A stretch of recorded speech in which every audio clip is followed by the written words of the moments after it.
السلام علیکم ورحمۃ اللہ وبرکاتہ۔ بسم اللہ الرحمن الرحیم، والصلاة والسلام علی سید الانبیاء والمرسلین نبینا محمد وآلہ وصحبہ اجمعین، اما بعد، اعوذ باللہ من الشیطان الرجیم۔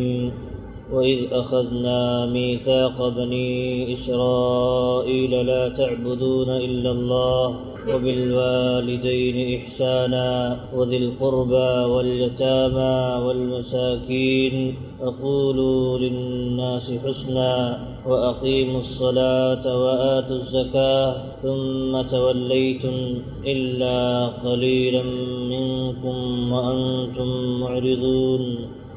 اور یاد کرو کہ جب ہم نے بنو اسرائیل سے پختہ عہد لیا کہ تم اللہ کے سوا کسی کی عبادت نہ کرنا، اور ماں باپ کے ساتھ اچھا سلوک کرنا، اور قریبی رشتہ داروں کے ساتھ، یتیموں کے ساتھ، مسکینوں کے ساتھ بھی اچھا سلوک کرنا، اور لوگوں سے بھلی بات کرنا، نماز قائم کرنا، زکوٰۃ دینا، لیکن چند لوگوں کو چھوڑ کر کے تم لوگ پھر گئے اور اپنا منہ موڑ لیا۔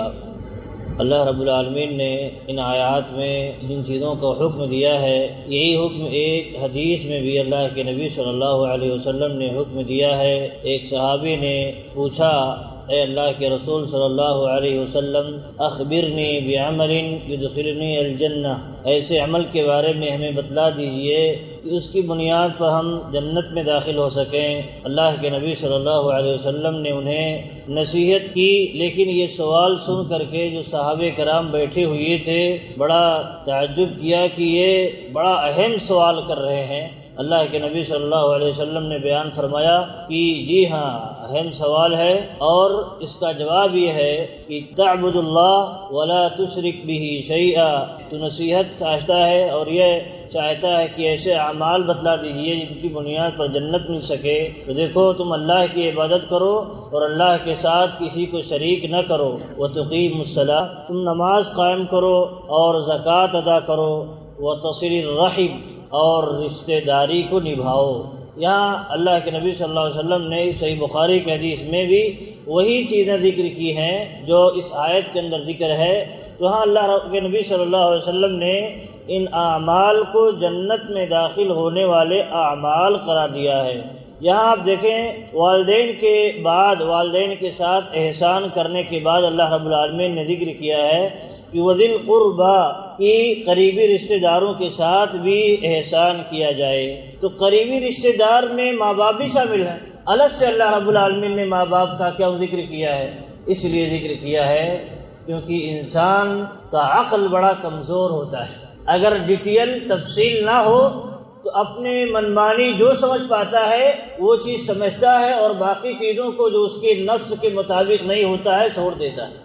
جو آسان لگتا ہے اسے لے لیتا ہے، اور جو آسان نہیں لگتا ہے اسے چھوڑ دیتا ہے۔ اسی لیے اللہ رب العالمین نے قریبی رشتہ داروں کا جہاں ذکر کیا وہاں اس سے پہلے ڈیٹیل کی ہے، تفصیل کی ہے۔ قریبی رشتہ داروں کے ساتھ حسن سلوک کرنا ہے، کرنا ہی ہے۔ ان میں جو سب سے قریب ہیں، والدین ہیں، ان کا بھی نام لے کر کے بتا دیا، ورنہ قریبی رشتہ داروں میں سب سے پہلے والدین آتے ہیں۔ اہل علم کہتے ہیں یہاں اس کا معنی یہی ہے کہ اللہ رب العالمین نے دیکھیے الگ سے اس کا ذکر اس لیے کیا تاکہ کوئی اپنے نفس کی سنتے ہوئے والدین کو کنارے نہ کر دے۔ والدین کی خدمت بڑی قربانی چاہتی ہے، تو اگر تفصیل نہ ہوتی تو کوئی نہ کوئی انسان گنجائش اپنے بہانے کے طور پر نکال لیتا۔ اللہ رب العالمین نے اس لیے تفصیل کر دیا ہے۔ والدین کے ساتھ احسان، اس کے ساتھ ہی ساتھ قریبی رشتہ داروں کے ساتھ بھی احسان ہونا چاہیے۔ یہ ایک مومن کی ذمہ داری ہے۔ تو قریبی رشتہ داروں کے ساتھ احسان، تو قریبی رشتہ داروں میں ایسا نہیں ہے کہ انسان جو اپنے من کے حساب سے جس کو قریبی بنا لے وہ قریبی رشتہ دار ہے۔ اللہ نے جنہیں قریبی رشتہ دار بنایا ہے وہ قریبی رشتہ دار مراد ہے۔ اپنے پارٹنر نہیں ہے یا اپنے کاروبار کے ساتھی لوگ مراد نہیں ہیں، ان کے حقوق الگ ہیں، لیکن یہاں جو اللہ رب العالمین نے ذکر کیا ہے، قریبی رشتہ داروں کا ذکر کیا ہے، تو یہاں مراد وہ ہیں جو والدین کے رشتے سے قریبی رشتہ دار بنتے ہیں۔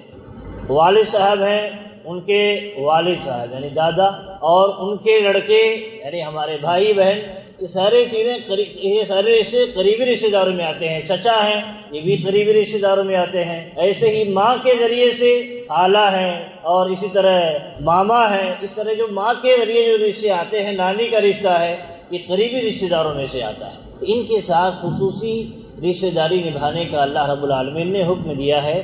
اور اللہ کے نبی صلی اللہ علیہ وسلم نے کہا ہے کہ وہ آدمی جنت میں نہیں داخل ہو سکتا ہے جو رشتہ داری کو نہیں نبھاتا ہے، رشتہ داری کو کاٹتا ہے. لا يدخل جنت قاطع، رشتہ داری کو کاٹنے والا، نہ نبھانے والا جنت میں داخل نہیں ہو سکتا ہے. یہاں اللہ کے نبی صلی اللہ علیہ وسلم سے وہ صحابی نے پوچھا تھا وہ اعمال بتا دیجیے ان کی بنیاد پر میں جنت میں داخل ہو سکوں. اس میں ایک ذکر اللہ کے نبی صلی اللہ علیہ وسلم نے کہا وتصل الرحم، رشتہ داری کو نبھانا، رشتہ رحمی کرنا، رشتہ داری کو توڑنا نہیں. یہ جنت میں داخل ہونے کے والے اعمال میں سے ایک عمل ہے. اب اگر کوئی رشتہ داری نہیں نبھاتا ہے، رشتہ داری توڑتا ہے، کاٹتا ہے، تو اس کا ایک اپوزٹ مفہوم یہ ہوا کہ وہ جنت میں نہیں داخل ہو سکتا ہے. اسی لیے اللہ کے نبی صلی اللہ علیہ وسلم نے بیان فرمایا لا يدخل الجنت قاطع، ایسا آدمی جو رشتے ناطے کو توڑتا ہو، توڑنے والا، رشتے ناطے کو توڑنے والا جنت میں داخل نہیں ہو سکتا. ایسے ہی یہاں تک تاکید کی گئی ہے کہ اللہ کے نبی صلی اللہ علیہ وسلم نے بیان فرمایا کہ یا عقبہ سل من قطعک، جو تجھ سے رشتہ ناطہ توڑے نا اس سے تم رشتہ ناطہ جوڑے رکھو. یہی اعلیٰ یہی چیز ہے. مطلب بدلے میں تو ہر کوئی رشتے نبھاتا ہے، کوئی غیر سے بھی رشتے نبھاتے رہتا ہے، دوستی یاری اور پارٹنر کے بہت سارے تعلقات ہوتے ہیں، نبھاتے رہتا ہے بدلے والا رشتہ جو ہوتا ہے. لیکن کہا ہے اصل کیا ہے نبھانا رشتہ؟ یہ ہے کہ جب کوئی آپ سے رشتہ کاٹے، آپ قربانی پیش کرتے ہوئے، آپ اعلیٰ اخلاق کا مظاہرہ کرتے ہوئے آپ اس سے رشتہ جوڑنے کی کوشش کریں. کہا کہ سل من قطعک واعط من حرمک، جو آپ کو محروم کرے آپ اسے مزید نوازیے، آپ اسے نوازیے. اور ایسے ہی کہا وہ آدمی جو آپ کے ساتھ ظلم کرے تو اس سے آپ اعراض کیجیے. جو آپ پر ظلم کرے تو اس سے تھوڑا سا پہلو تہی، اس معنی میں آپ اس کے ظلم کا جواب نہ دیجیے، آپ اس کے ظلم کا جواب نہ دیجیے. اعلیٰ اخلاق اللہ کے نبی صلی اللہ علیہ وسلم نے سکھلائے ہیں، اور انہی کی بنیاد پر جب سماج ان چیزوں کو برتتا ہے تو مضبوط ہوتا ہے. اللہ رب العالمین نے جب رحم کو پیدا کیا وہ چمٹ گیا اللہ رب العالمین سے، اور اللہ رب العالمین سے کہنے لگا کہ مجھے ڈر ہے کہ لوگ مجھے کاٹ دیں گے، میرے ساتھ ظلم کا برتاؤ کریں گے. تو اللہ رب العالمین نے کہا کیا تو اس بات سے نہیں خوش ہے کہ جو رشتہ داری کو جوڑے گا میں اس کو جوڑوں گا، اور جو رشتہ داری کو کاٹے گا میں اس کو کاٹ دوں گا. کیا تو اس بات سے نہیں خوش ہے؟ تو کہا خوش ہوں. یہ رشتہ داری ہے. اللہ رب العالمین نے عہد کیا ہے، وعدہ کیا ہے جو رشتہ داری کو ملائے گا میں اس کو ملاؤں گا، اپنے سے ملاؤں گا، اور جو رشتہ داری کو توڑے گا میں اس کو توڑ دوں گا، توڑ کے برباد کر دوں گا. یہ اللہ رب العالمین نے دیکھیے حکمت سمجھتا نہیں ہے انسان تو اللہ رب العالمین کی کم سے کم بات کو مان کر کے زندگی گزارے، بہت سارے خیر سے وہ مستفید ہو سکے گا، ورنہ وہ بہت سارے خیر سے محروم ہو جائے گا. ایسے ہی اللہ کے نبی صلی اللہ علیہ وسلم نے کہا کہ وہ رشتہ داری کو نبھانے والا وہ آدمی نہیں ہے جو انسان بدلے میں رشتہ داری نبھاتا ہو، بدلے میں رشتے کو آگے بڑھاتا ہو، ورنہ رشتے کو توڑنے کی بات کرتا ہو. کیوں؟ وہ ہمارے ساتھ احسان نہیں کرتے تو ہم کیوں کریں، وہ ہمارے ساتھ اچھے سے پیش نہیں آتے تو ہم کیوں پیش آئے. یہیں سے تو رشتے خراب ہوتے ہیں سارے. قربانی چاہتا ہے جو قریبی رشتے دار ہیں وہ قربانی چاہتے ہیں. قربانی کے بغیر دیکھیے انسان جتنے بھی قریبی چیزیں ہوتی ہیں ان کی قدر بہت کم ہوتی ہے. آپ دیکھیے ہاتھ ہے، پاؤں ہے، آنکھ ہے، جسم کے سارے حصے ہمارے جسم سے جڑے ہوئے ہیں، اس لیے بہت زیادہ قدر نہیں ہے. لیکن جب کوئی حصہ کٹ جاتا ہے، کٹ کے الگ ہوتا ہے اور اس کی ضرورت محسوس ہوتی ہے تب انسان کو ایک طرح سے قدر ہوتی ہے. عام طور پر ان کی قدر نہیں ہوتی ہے انسان کو. ایسے ہی رشتہ دار بڑے قریبی ہوتے ہیں اس لیے ان کی عام طور پر قدر نہیں ہوتی ہے. تو معمولی بات پہ خراب کر لیتا ہے رشتہ، لیکن اسے احساس ہوتا ہے جب ضرورت ہوتی ہے تو احساس ہوتا ہے کہ اپنے ہی کام آتے ہیں، اپنے ہی کام آتے ہیں وقت ضرورت پر. لیکن کیا ہے بہت دور مطلب بنا لیا ہے، دوری بہت زیادہ بنا لیا ہے، اسی لیے ان سے فائدہ نہیں اٹھا سکتا ہے اور ان کے سامنے اپنی حاجتیں بھی نہیں رکھ سکتا ہے۔ تو اس لیے اللہ کے نبی صلی اللہ علیہ وسلم نے کہا کہ دیکھو یہ نہ سمجھو کہ رشتہ داری نبھانا یہ ہوا کہ وہ سامنے والا نبھاتا ہے تو ہم نے نبھایا تو برابر ہوا، اب رشتہ داری ہم نبھائیں گے، نہیں، ایسی رشتہ داری تو ہر کوئی نبھاتا ہے، غیر کے ساتھ بھی نبھاتا ہے۔